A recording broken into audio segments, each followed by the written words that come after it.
If you've been watching my channel for a while, and if you haven't, hi, hello, glad to meet you here. But anyways, if you've been watching for a bit, you know that one of the things I dearly love is the Teenage Mutant Ninja Turtles. Which is why today we're covering the Battletoads.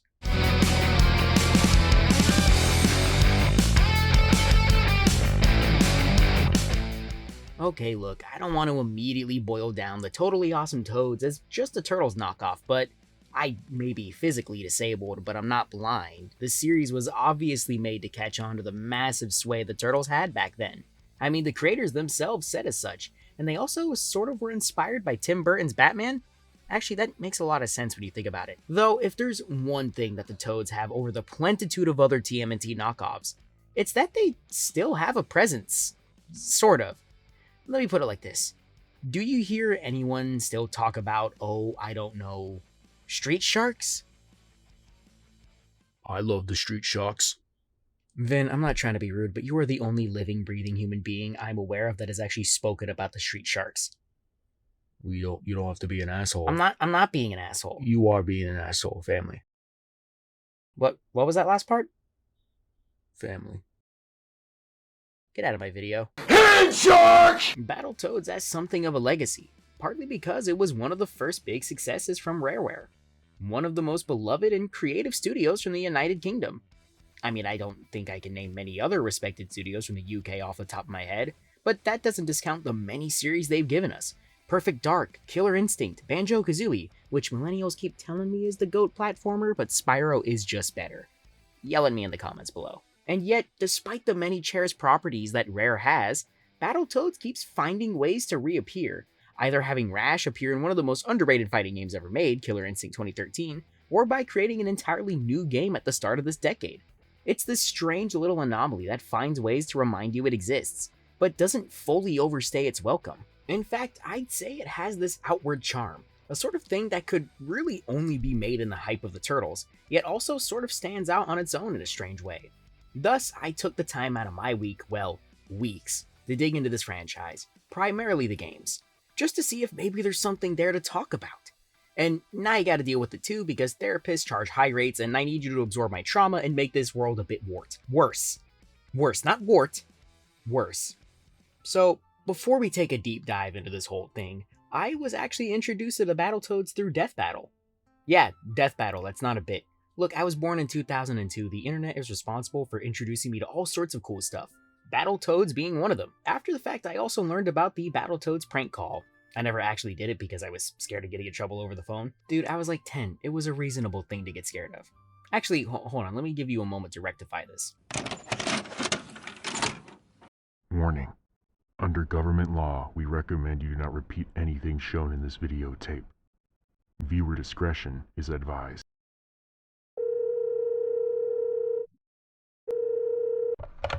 Hello, this is the GameStop at Boulevard. May I know why you're calling? Yeah, I was,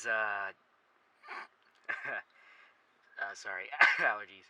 I was, looking for Battletoads. I was wondering if you had a copy of Battletoads in your GameStop?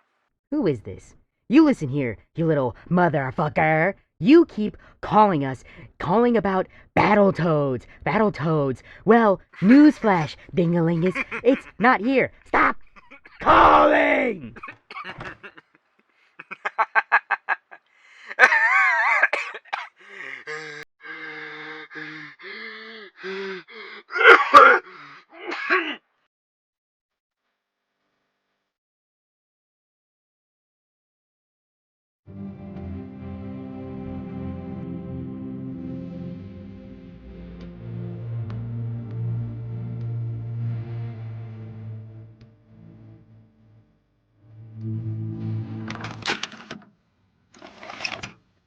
Okay, I don't know what that was, but back to the point of the video.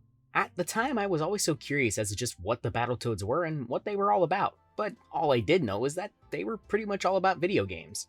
Thus, when I got my school-given Chromebook laptop, you bet your ass I used that to play a ton of games via online emulators, especially games from the NES, Super Nintendo, and Sega Genesis. That's where I developed my love for Castlevania, Ninja Gaiden, Chrono Trigger, Mega Man X, Comic Zone, Punch-Out! I can keep going. And, oh yeah, Battletoads 2. Look, I loved a lot of these older games for the challenge they provided. I always loved older games, mainly because I was poor and couldn't really afford the games on the PS3 and Xbox 360, yet Battletoads was one I could never really beat. Maybe it's because I would get distracted by playing other games, or maybe it's because my hands are warped by my bad genetics, but I'd usually get stuck around the turbo bikes, or the level with the rat, and if I was lucky, the level with those stupid tubes. God, I hate that level. And yeah, all that brings us to the first game in the series. This is the genesis of the series, the opening note, the Magnavox Odyssey of the Toads. And this game was released in an interesting time. For one, it released on the original Nintendo Entertainment System in 1991. By this point, the Sega Genesis had been out for about a year, and thus, Sonic the Hedgehog, Streets of Rage, and many other Sega titles were taking the world by storm. But the Super Nintendo was just around the corner, so Super Mario World and many other games were also on the horizon. Plus, Battletoads was entering into the massive arena of the beat-em-up, a genre that was already reaching critical mass in the late 80s and early 90s. Double Dragon, Ninja Turtles, and many other massive series had already put out games in that same genre. Just 1 year later, Turtles in Time would release, which is one of the most celebrated beat-em-ups ever, and debatably the best one. They had a pretty uphill battle to face, so the team at Rare took a unique approach. One, give us characters, world, and a premise that would capture the audience's attention, which led them to releasing a lot of side media for the game, specifically a comic. Let's take a quick look at that before we start the game. So, it's a quick 16-page comic series released in issues of Nintendo Power where we get the broad strokes. Essentially, the Toads are not really Toads, but actually 3 game developers that are working at a corporation called Cycone, of which they created the Battletoads and developed the VR game. But it's not actually VR, but it's set in an alternate dimension of which the Dark Queen ruled until 3 game devs came into that world and created the Toads, which are their avatars, and they stop her in this alternate dimension, and now they're stuck in the game that they have to beat to escape, which they developed the game to be incredibly difficult. I guess that's the premise. It's a bit of a stretch, and honestly a little convoluted for my personal taste, but whatever, I'll just accept what's given to me at this point. 2, another strategy they were going to take is by making this one of the most impressive games in the entire Nintendo Entertainment System. Which it absolutely is. Just look at the sprite work and the colors, it really is great. The animations are some of the best on the console. Very few games on this console had good animation at all, to be honest. So the fact that they got away with so much squash and stretch is just a marvel. Just look at these character designs. They have different colors, distinct looks, and the Dark Queen is ooh, wow. Is it's getting warm in here? What was I talking about? Oh, and the soundtrack is actually pretty good too. It has a unique sound and style that gets pretty catchy, to be honest. I catch myself humming certain songs all the time. And third, the last part of their attack was to make the game incredibly difficult. Now, this wasn't inherently a new concept. Konami actually ramped up the difficulty of Castlevania 3 in the US so that people would rent it more instead of just outright buying it. But Rare's idea was to make the game hard as to incentivize people paying full price and buying the game outright. Which brings me to talk about the biggest talking point of Battletoads: actually playing it. Now, there are times where Battletoads is a fun game, and there are other times that make me want to find out if there's an afterlife earlier than I should. I guess the game is learnable, but if I'm being real, the act of learning this game, for me, isn't always fun. For example, when we get to level 3 and the turbo tunnels, I was genuinely having a blast with the first few sections. Genuinely, I was laughing each time I'd smash into a wall and end up resetting. I will say here that I did eventually start to use save states around level 2, mainly just because I was emulating the game and I didn't want the game to become too monotonous. And honestly, for some of this game, it's the way to go. It allows you to repeat a section over and over just to learn it. If you think that somehow that removes any form of validity to my opinions or playthrough, okay, I guess. Whatever. Anyways, the earlier part of the turbo tunnels is great. And then they throw any sense of reason out of the window. I'm sorry, but this last little bit here where you need a split-second reaction time to do anything is genuinely ridiculous. Can you learn it? Yeah, I guess you can, but it's still too big of an ask to make on level 3 of all things. Now, I was playing this on my PS4 controller, but I can't imagine what someone in 1991 would be experiencing on that little NES controller. It was probably hell, and personally, I think this game prioritizes difficulty over challenge. You could possibly try to argue, but many Nintendo games are hard, maybe they were still learning how to balance their game. And to that I have to say, are you just going to ignore many other games that came out before this one? I already mentioned Castlevania, Punch-Out, and Ninja Gaiden earlier, but there were also 3 separate Super Mario games, technically 4, and 6, count 'em, 6 Mega Man classic games. And that's not to discount the fact that Rare had actually made many games for the NES. Were most of them good? No, mostly licensed games for the infamous LJN, but you can't say that they weren't experienced nor had other games to borrow influence from. Thus, we're given a game that was intentionally designed this way. To be honest, I would call this game the first Rage game. Yes, this game has more in common with I Wanna Be the Guy, Jump King, and Getting Over It than, say, its other peers on the console. But, and this is one big but, these games for the most part uses difficulty to interact with you as a player. Sure, are they doing things to intentionally screw you over at times? Yeah, especially with I Wanna Be the Guy, but there's a sort of conversation being opened up with the player and the developer. Battletoads feels more like it's being difficult for the sake of being difficult.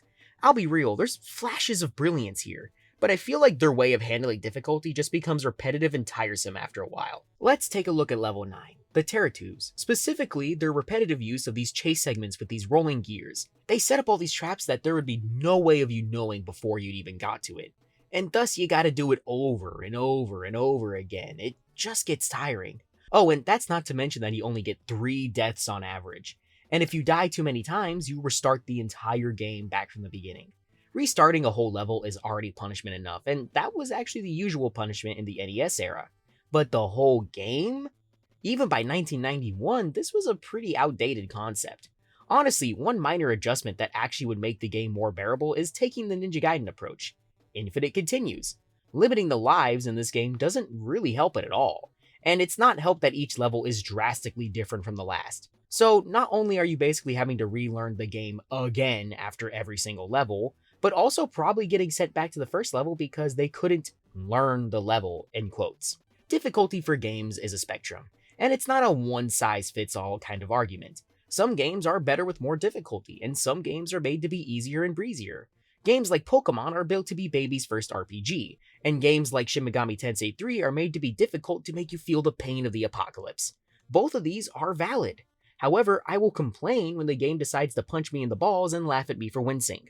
I don't even mind if the game pokes fun at you for losing. In fact, I love the original US release of Devil May Cry 3 because it makes you unlock easy mode after too many deaths.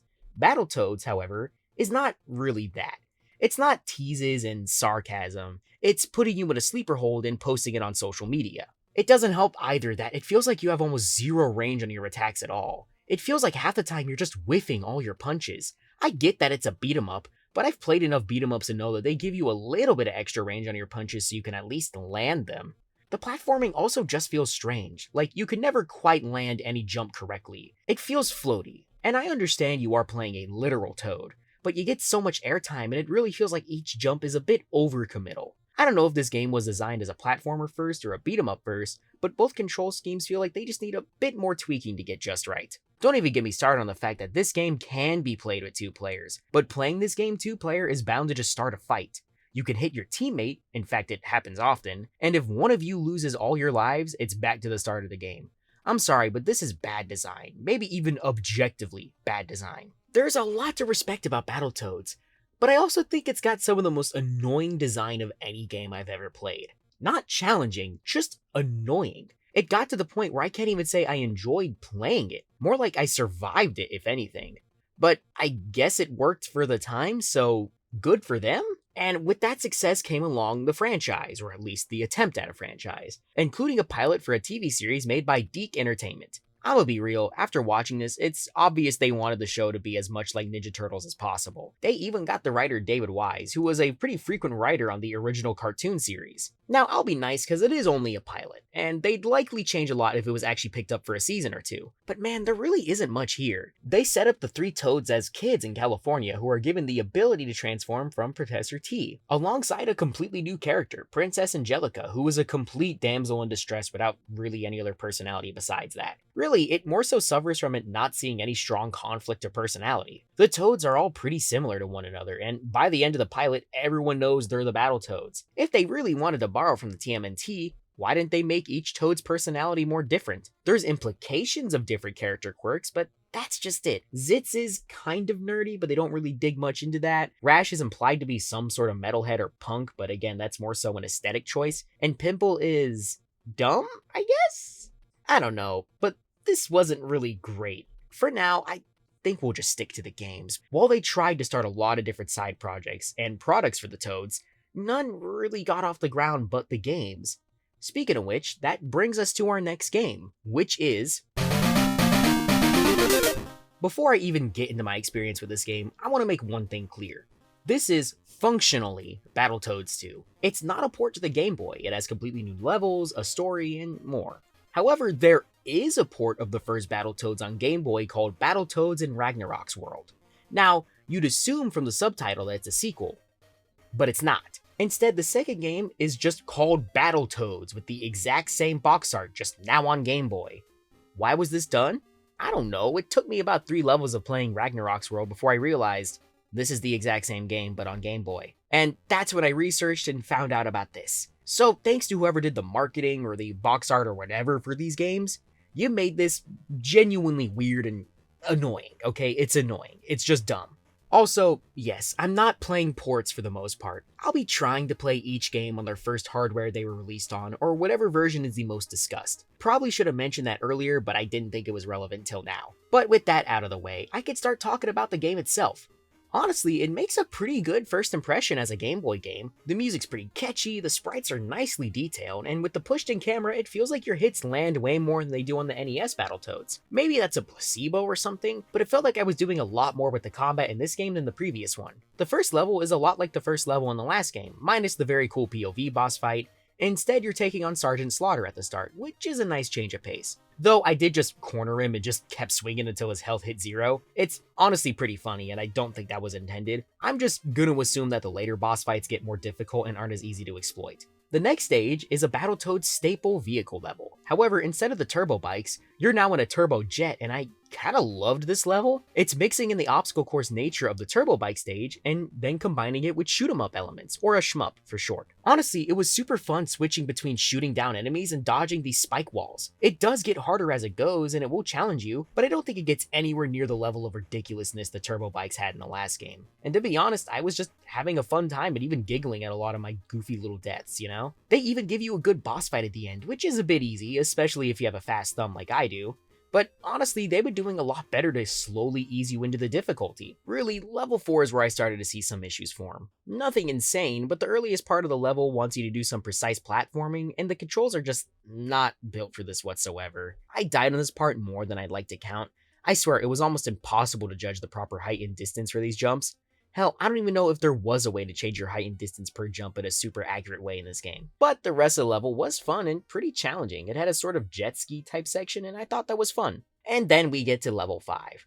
If the game was pretty solid up to this point, out of nowhere the quality of the game drops right through the floor. The screen is shaking constantly for this entire level, and if I'm being real, it started to hurt my eyes. They expect you to do super accurate platforming to get away from this brain ball thing. It sucks. The constant shaking makes your eyes want to experience heat death and also makes it hard to even know where you're going. It's trial and error while also rattling you to the point where you get nauseous. After this, there's a rope level, which is whatever, nothing crazy, just trial and error like the last level, but nothing as weird or as annoying. But level 7 with the spinning disc gimmick is just weird. Not as bad as level 5, but it has a strange gimmick where you need to press up and down on your D-pad to move on these disc platforms. You can learn it, yeah. In fact, I wouldn't say it's the worst thing in the world. It just doesn't feel good. I get they were trying something different here, but it just doesn't work. Level 8 though, the final level, just why? You made your final level a jetpack level and you have to beat it with a 99-second time limit, which is 1 minute and 39 seconds. Now you think that means they want you to go fast, but no, that's punished. If you hit any platform above you while going fast, it's an instant death and you have to start over. I don't know why they decided this, and I don't know why there's such a strict time limit, but it's just dumb. It's just frustrating. At this point, I just decided to get it done with, get through the level, and end it there. So I guess this one is better than the last when it comes to difficulty. They haven't really fixed the issues, just made them appear less, which I guess is a form of improvement. But when this game's quality dips, it dips hard. I'll be real, while some levels in BattleToads NES annoyed me, none made me experience a headache while playing them. So thanks BattleToads for Game Boy. I'm just hoping that the next game is even more of an improvement. This is the first official Battletoads game made for next-generation hardware, at the time, now fully on the Super Nintendo, Sega Genesis, and the Sega Master System. Huh, I didn't expect that last one, but okay, I guess. But for this video, I played the Super Nintendo version because that's the one I saw appear the most. So if somehow the Genesis version is better, I wouldn't know. Maybe you could tell me in the comments below. This game is where the story gets a bit weird. They do bring in elements from the old comic talking about virtual reality and such, but it's completely different? They're now toads and were never people, and virtual reality screen is now much more of a screen that things can come in through. The Cycone Corporation is back, and Psycho Pigs come into the real world and take the Cycone CEO's daughter and Zitz. Also introducing Silas from the comic, but now he's that. And I'm assuming the Dark Queen shows up, but I don't remember her appearing in the sequel at all. At this point, we kinda know what we're in for. The first level is a beat-em-up stage, but now with a volcano-like area, and can I be honest with you, I don't really care for how this stage looks. There's not a lot of flashes of color outside of red and brown. It doesn't help that I'm stuck playing as Pimple, who's a yellowish brown, and it kind of blend in with the background a bit. They try to lean into more realistic art styles for this one. It's a bit hit or miss for me. Though I think that comes down to their choices in color and other things more than anything. The second stage is one where you're constantly descending, though now you're using a hover pad instead of a rope. This makes it so much better than the rope stages from the last two games, because it feels like you have more range of movement and attack. Plus, look at these snake enemies. They actually look great. I think they're some of the better things visually in this game. Though now they'll also do the occasional bonus stage, and these actually look pretty nice. They have this strange, abstract game board-like style, but it looks pretty good, honestly. This might be the best visual stuff from the game. But when we get to stage 3, I started to notice a pattern. This game so far has had a very similar structure to the original on NES. Now that's not a bad thing on its own, but this game was starting to feel oddly like a loose remake of the original. But I kept going, played through the Return of the Turbo Bikes, which is somewhat better here, but they still keep in the movement where you have to do split-second reactions, but whatever. On level 4, Karnak returns, and okay, is this game fucking with me? Is this the third Battletoads game, or is this pulling like a Halloween 2018 or something? Because this is very familiar, and if I'm being real, I liked Karnak more in the original game. Why? Because for some reason, this version has ice physics and little spikes everywhere. I don't know why you take one of the better parts of the first game and actively make it worse, but it's your game, so I guess you could do what you want. I then move on to level 5, and it's Klinger Winger? But worse now, because you have to occasionally duck to dodge things, but this slows you down because, like Klinger Winger in the original game, you have to hold the direction you're going in order to stay fast. But, okay, I'm getting deja vu, but whatever, just one more bonus stage, and hey, look, a new level, now in a cool castle setting. Okay, this is nice, just do a bit of platforming here and there, fight these projectile enemies, and it's Rat Race. It's Rat Race! For the final level! Hello, BattleManiacs, a.k.a. BattleToads NES Remastered, how are you today, you Captain Rex-looking motherfucker?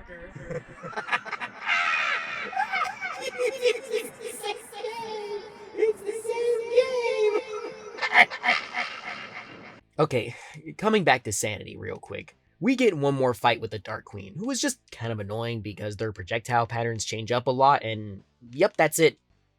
So, I think I like Battletoads Gameboy more because, you know, it's a different game. This game has promise, but I wish it was allowed to be its own thing. But other than that, this game doesn't really have much going for it other than it's part of the Battletoads lineage. I'm gonna be honest, this is starting to wear down on me, but I remain ever hopeful. Next game, please don't prove me wrong. Apparently, the distributors of Battletoads also own the rights to Double Dragon, and thus we got this. Okay, I'm just gonna keep it honest with you, this one broke me. Maybe I was experiencing burnout from playing all the previous games back to back, but I hated this one. I guess on the bright side, it is a new game with new levels and visuals and so on. I'd say I'd like the game visually more than BattleManiacs, and okay, now I've said the positives, which by the rules of constructive criticism means I can now be as negative as I want. The controls are terrible, and I do mean terrible. It feels like all your moves are either too heavy or too light. Oh, and for shits and giggles, because I was already getting annoyed with the game, I tried invincibility cheats, and enemies hit stun you infinitely if you do this. I'm sorry, but this game feels like a forced out lump of bile than an actual art piece. Respect to the other 3 games, at least they feel like they had effort put into them. But this game it's nothing. It's like the Rise of Skywalker or something like that. At least that movie had a reason to exist, though. I genuinely got so tired of playing this game. Maybe it's the easiest one, I don't know, but this feels like corporate synergy. You can't hear it, but it also tore itself open when I said that. I literally got glitched into the floor multiple times in this level and I couldn't get out. This just screams to me like it's a rushed game. Or this bit where I kept falling down the hole because they wanted me to jump. But no, I had to press the button to rappel down. Well, maybe when you place an arrow going down near a hole, that makes me think I should jump down. Or here where I get magnetized to the wall and shot by this turret, and I can't get off of it.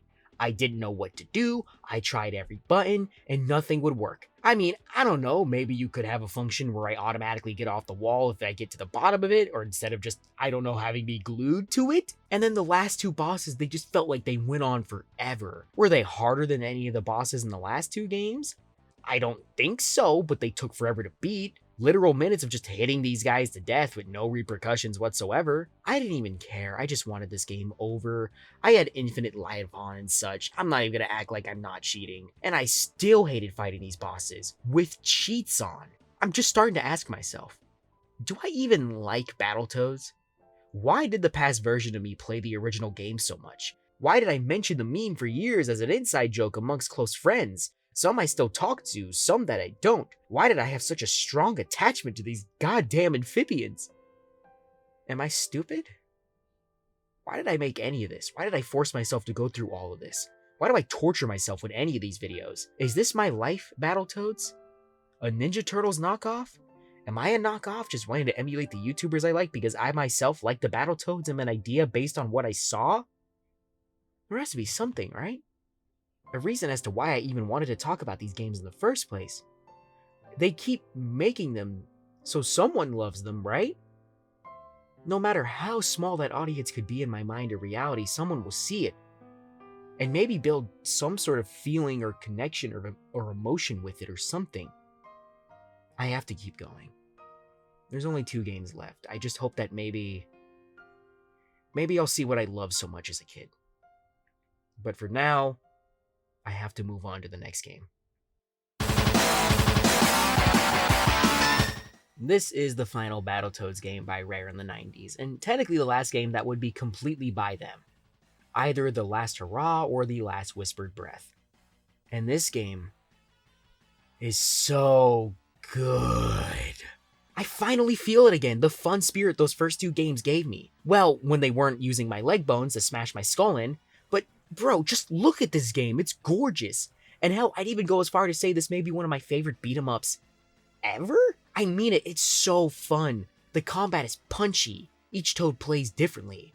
And just the way they let you control the battlefield is so smooth. The intro alone where you see Zit's arm come up and he taps on his wrist communicator and then the camera zooms into that to make a new screen. It's so quick and yet it gets you into the mind state this game wants you in. A fun space adventure with a lot of attitude. And the little messages from the level boss also list their stats and stuff like weight and height. It's just so cool. Just look how detailed that sprite is too. He looks like an actual scary alien. Sure, it may have some 90s comic over-designed cheese, but I want that from a Battletoads game. It fits the exact thing Battletoads is. The opening stage where you're on these spaceships as this massive space battle takes place in the background is mesmerizing. You're just tossing around enemies and kicking them into the camera. It's the smooth 90s beat-em-up combat I have been waiting for. And you could take these massive poles with concrete at the end and flatten enemies. This is the exact kind of game Battletoads can and should be in my eyes. Embracing the absurdity of its premise and just going full-on space wacko. I know the Ninja Turtles have a lot of their space sci-fi stories too, but I really feel like this game shows that the idea of Battletoads being these space bounty hunters like Lobo from DC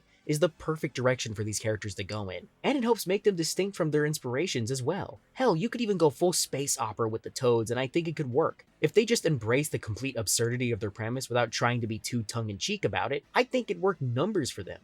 Like TMNT, the fun is knowing the premise is completely insane and taking it as seriously as you feasibly can. Also, the violence is a nice touch. Maybe to some it comes off as a bit edgy, but I kinda like how it treats the Toads' cartoon physics with a bit of real-world gravity and consequences. I don't know, for me it's fun in the way fatalities in Mortal Kombat are, and adds to the fun looniness of the game. Level 2 is a great platforming level with a ton of fighting. which then leads into the first fight with Karnak, ever actually. Yeah, the snake who before was just a level feature for platforming is now a boss, and it's badass. And you could just kick his head off the screen. It's so cool and nice, and I love it. This is followed up with a level in the Dark Queen's ship. Again, it's great. Much like the first level, but with a much grungier aesthetic, and then you can grab a guy by the balls and punch him in the dick? Yeah, you heard that absolutely right. You can grab these larger rat enemies by their family jewels and just punch it in. I'm sorry, you can't tell me a game is bad if this is a move you can consistently do.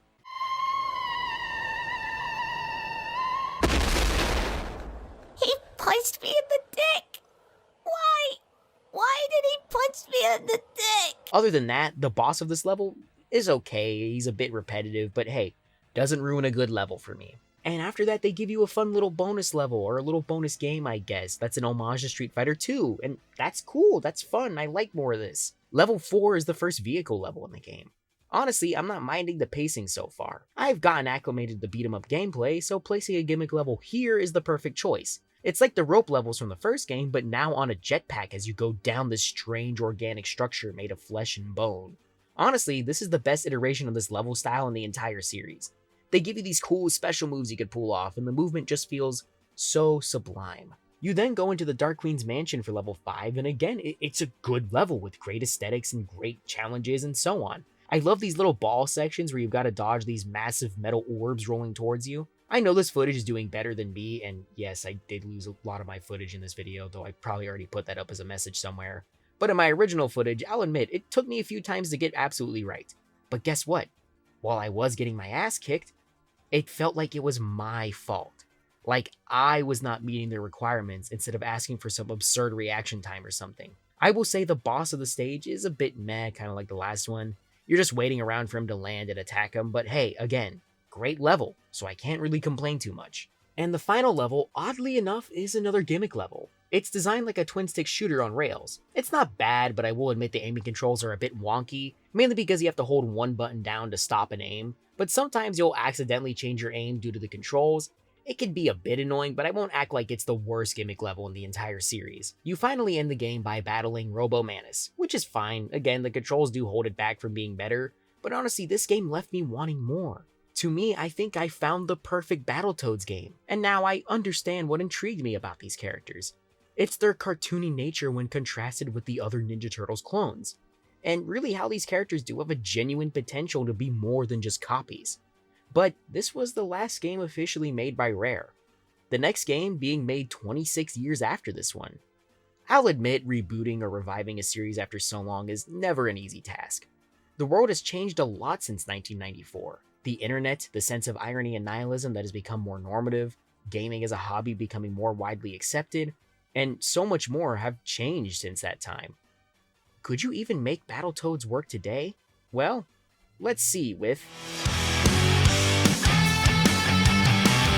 Like stated earlier, this game was coming out in a strange time, and yet it was almost seemingly the perfect time. The beat-up genre had been seeing a major revival in the indie scene and other places in gaming culture. In the 2010s, we had Double Dragon Neon, Scott Pilgrim vs. the World, the video game, and of course, Castle Crashers. On paper, bringing back the Battletoads was a genius move. Well, if they didn't release it the same week of Streets of Rage 4, I mean, come on guys, that's just a bad idea all around, especially since, well, let's be honest, Streets of Rage probably has a more devoted fan base in comparison to Battletoads, but I digress. There was also a lot of controversy around the game's art style, and to be honest, I like it. I think it makes the Toads look more distinct from one another, and while I do admit the Dark Queen's design was hot in those original games, I'm not super bummed with her redesign. Her new design isn't particularly memorable, but I think complaining about a character isn't hot anymore is just lame behavior. Come on everyone, we're adults here, right? Like, are we really gonna complain about this? This is what we're gonna complain about? Now, when it comes to the game, well, I would describe it as a game of give and take. By that I mean, for everything I'd say I like, there's also something that I either dislike or I'm just completely baffled by. As usual, I think positives are the best place to start. Like I said earlier, I do find the designs to be pretty good. I think they've made each character more unique when compared to one another. I like that now there's little design details that each Toad has to make them each more distinct. For example, I like how Pimple now has little hints of green on his belt and spikes and now supports a much larger frame. Zitz was usually meant to be the faster one of the trio, and thus his body is made far slimmer than the other two, Plus, a lot of his attacks focus on his tech genius and such. And Rash, well, they didn't actually change him up that much since he always was the most recognizable of the three. It's the sunglasses. The sunglasses help a lot. The Toads designs are good actually, and many of the enemies' designs are nice to look at too. Sure, not all of them are that memorable, but at least they have a lot of visual variety amongst the enemies. The beat-em-up gameplay is also the best in the series, maybe even better mechanically than BattleToads Arcade. It's not the most complicated combat in the world, you're not going to be pulling off some Devil May Cry style combos, but you do have a lot of options. What really helps is that you could swap any of the Toads during mid-gameplay if you want to change up your approach. I usually played as Pimple because I liked his more hit things hard style of gameplay, but I also did get a lot of use out of Zitz and Rash too. They give you a lot of enemy variety throughout each combat encounter, and with that, you've got to genuinely pay attention to just who you're fighting and when. They'll give you ranged enemies that you got to take care of or keep away from, as well as enemies you need to attack with strong attacks to stun and more. Now, what really makes this the best combat in the series is that they give you options. You now have a dodge button, which I'm genuinely surprised no other games in the series have attempted to add a block button or a dodge button. Maybe I'm misremembering, but I'm more than sure that a lot of the other beat-em-up games at the time had implemented similar features into their games. They've also given you a grab option as well as a quick stun option. Now you can use your tongue to pull enemies towards you, and also to move between the foreground and background. And the stun has you spitting out your gum to quickly lock an enemy down, or just stop them from attacking in general. Genuinely, I think this system's great. It allows you so much freedom to approach your problems, but also the difficulty of encounters makes it so that you feel like you're always on your toes. It's a pretty smart system, all things considered, and if I'm being honest, one of my favorite beat-em-ups ever made. This game also has the best turbo tunnel levels in the whole series, now setting these levels from behind the character and having objects come towards you. These levels are still pretty challenging, and I'm glad they didn't oversimplify the turbo tunnels for newcomers, but I also feel like while these levels still keep a lot of the difficulty, they also feel a lot more of a fair challenge than the OG games, partly due to the better camera placement. I also think throughout the story they've done a lot to characterize each Toad better. Zitz is the leader and a tech whiz, but is also known to be pretty arrogant at times. Pimple is the peacekeeper who can also have his own temper when he feels like he's being knocked down. And Rash is an aloof dimwit of the group, but also is kind of the group mascot, and he actually does have moments of clever clarity as well. And this is where I'm starting to get into a lot of my negative points. The game's core issue is one that comes down to pacing. I bet some may be asking exactly how do you pace a game? It's not really like the traditional narrative. Well, to me, pacing in a game is how you choose your level structure, minigames, and so on. For example, if you have a game that's primarily a platformer, but suddenly you have like 5 turret minigames in a row that don't even consider platforming, that's bad pacing. Also, turret levels suck, just had to add that somewhere in the video. When BattleToads 2020 is a beat-em-up, it's really good, genuinely great even. However, it just has this addiction to constantly give you little minigames or gimmick levels.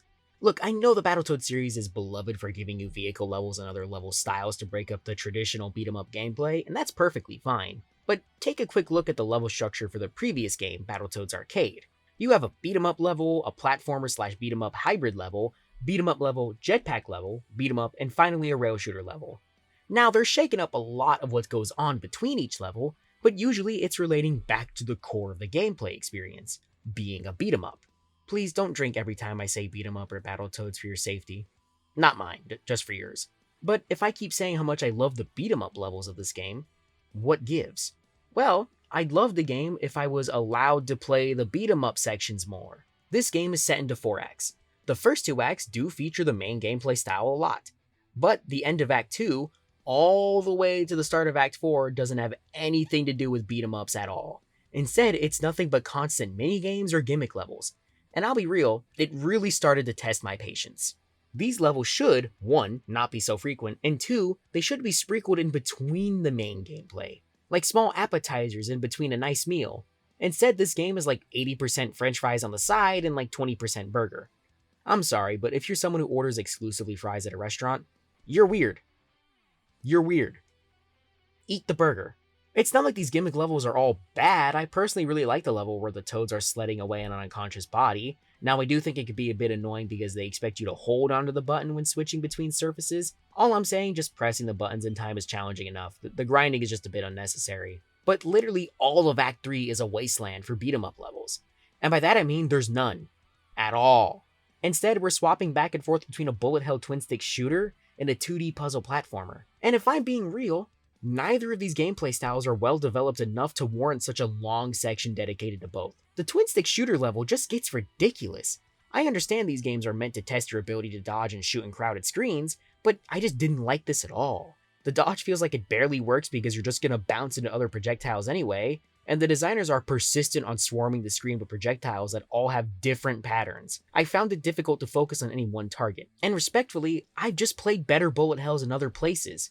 Ikaruga, this is not. And the puzzle platformer sections are just boring. I mean, yeah, there were a few puzzles I got stumped on for maybe like a minute or so, but it's primarily block puzzles and not much else. The platforming controls are nothing special either. Maybe I'm spoiled by just how many good 2D platformers we have, but there's really nothing here that warrants me getting interested. It doesn't help that this entire act puts the story at a complete standstill, which yes, now I'll talk about the story. I know I said that I think they characterize each Toad well, and that stands to be true in my opinion, but the story itself, well, I think it's just best I go into detail. One of my least favorite tropes ever is when a series is either revived or rebooted and they try to pull the whole self-aware, quote-unquote, meta thing. You know, the whole, these guys are so old and now work jobs, but they need to get cool again. Nobody really likes this stuff at all. If you want to earn the goodwill of the fans, maybe you should have put your foot forward with something like this. Dude, what the f***? Why are you f***ing here, man? You're so old. Where's your wife? Go home to your family, dude. I'm not saying you have to make this game the most badass thing of all time, but doing this sort of story doesn't make the audience want to care because you, the writers, aren't acting like you care either. Maybe you do care, but this is not the way to show it. Stop being irony poisoned and allow yourself to feel some sort of earnest emotion. Trust me, your audience will love you more if you allow yourself to be a bit corny and schmaltzy than to try to hide it under being self-aware. End quotes. Which brings me to the most hit and miss part of the game, the humor. Sometimes the jokes really do work. I personally love the bit at the beginning where the toads just start flying out of nowhere and Rash starts shouting, The universe revolves around the BattleToads! Chant with me! We are God! We are God! We are God! That's absurd and I couldn't help but chuckle at it. But a lot of the time the jokes suffer from just bad comedic writing. Some of the jokes are so painfully, I'm quirky and millennial, that I could feel my mouth warping into a cringe in real time. Or sometimes the jokes feel like they want to be crass and rude but feel oddly censored. It feels like with some tweaks, this could genuinely be a funny game, if not a hilarious game. Maybe lean into the comedic style of something similar to Ed, Edd n Eddy or Billy and Mandy, and it would be drastically improved. Lean into the slapstick and the absolute absurdity of the premise, but try not to be super meta with the humor because it just doesn't fit these characters. Your three main characters are three giant anthropomorphic toads who travel around space and battle evil. Thus, your humor style for this game should be more about the absurdity of the world, the characters bouncing off one another, and how to them this is just normalcy. Have moments where the solutions to problems are completely out of whack with real-world logic, but it works because that's the world they're in. It's just a cartoony universe. In a nutshell, a comedic Battletoads game should be more like regular show and less like Rick and Morty. Does that make sense? Also, why is Rash in a diaper in this scene? Cut it out, you're just being weird, no one's laughing at this. Overall, there's things about this game I really like and other stuff I absolutely don't want to play again. It's a mess of a game, but in some ways it's fitting of the series it comes from. So after all that, I'll do my quick little ranking of every Battletoads game from worst to best. Starting with BattleToads and Double Dragon, The Ultimate Team, BattleManiacs, BattleToads NES, BattleToads Gameboy, BattleToads 2020, and finally, BattleToads Arcade. Yep, that's the list that I have so far. I don't think it's going to change anytime soon. You know, after doing all this, I'll admit I had a lot of conflicting emotions. I don't exactly like to go out of my way to make videos that are really negative unless it's either funny or something to learn from. And for a while, I was genuinely thinking about how the hell I was even going to format this video. Should I have structured it where I talk about each game best to worst or worst to best? But eventually I landed on doing it the chronological way because now that it's all said and done, Battletoads fascinates me. On paper, this series should be a complete failure. It didn't find any way to expand into any other avenues. It was inherently a niche game series due to making itself incredibly difficult. And yet somehow, despite everything against it, it kept going. This was more or less the series that elevated Rare beyond making mostly licensed games shovelware for LJN. It may not be the best series created by Rareware, but it was one that showed off these young developers' talents for design, graphics, music, and more. Are these games perfect? No, not at all, but who said they had to be? Because even while playing these messy, strange, and outright frustrating games, there was passion there. Sure, it was clearly made as a response to the big pop culture trends at the time, but that doesn't mean it has any less merit. And my honest opinion, no. In my honest opinion, art is always made in a time period, thus you can't escape being influenced by what's going on around you. Try as you might, it will inevitably happen, intentionally or not. You could call it a ripoff, or trite, or even outright bad. But that doesn't take away from the fact that, at least for a little bit, BattleToads was the little game series that could. Despite the failure of a TV pilot and apparently an action figure line that was never produced, Rare kept going with it because they believed in it. And that kind of tenacity is what makes art happen. They didn't just pack up their bags and move on to the next thing. They stuck with it. These games, despite their many weird warts and bumps, are special. Yes, even the travesty that is the Double Dragon crossover. You can learn so much from these games. You could take lessons from their achievements, but also their failures. When you think about it, Rare is the house that the BattleToads built. And that in itself is one of the most admirable things a game series can do. I guess the Toads are more like their turtle cousins across the pond than most people would give them credit for.